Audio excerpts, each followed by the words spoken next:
Greece has sent around 300 illegal migrants back to Turkey as part of a wider EU plan to try and curb the ever-escalating refugee crisis. But that number is dwarfed by the thousands of asylum seekers stranded in Greece with its neighbours tightening border controls.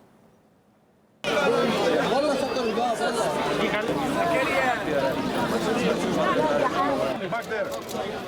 Now. Unless you close the door.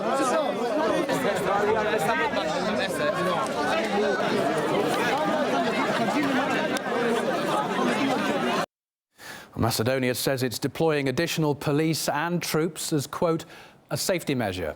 There are already 2 rows of barbed wire fencing to hold the migrants back. The troops are also in full riot gear designed to protect them during violent protests and clashes. However, the refugees are stepping up their efforts to break through as well.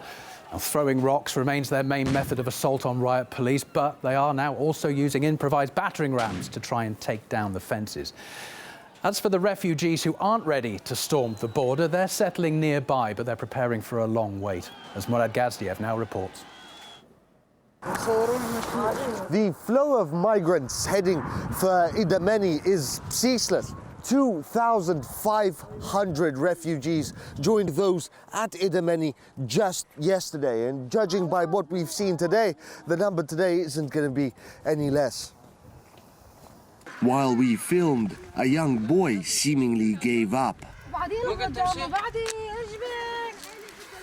Days and days of walking take their toll. Soon, though, they'll reach the border, where they'll wish they had bought a tent. There are now 9,000 people here, and everybody's living in tents, and they really come in all sizes and shapes and colors, from the relatively large, luxurious ones to your standard 2-person thing. And then you've got the makeshift ones. If you can't get a tent, build one. There's no choice. No one knows how long they'll have to stay here, days or weeks or even months. So they prepare for the worst.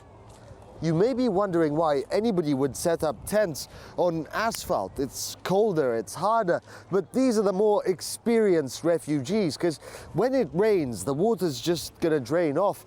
On the other hand, these fellows with all the trampled ground, this is going to be covered in mud.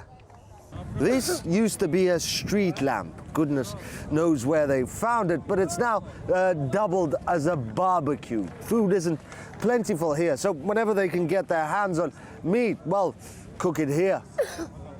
Surviving for potentially months here is one thing, but people have other needs, communication, for example.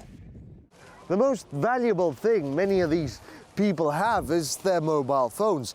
There are thousands of them here, and they need to be charged. There's no power to speak of. And again, the more experienced folk have set up little solar panels to, at least charge a phone.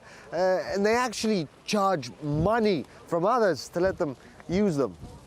With the Balkan states keeping borders largely shut, thousands may be stuck here for the long haul.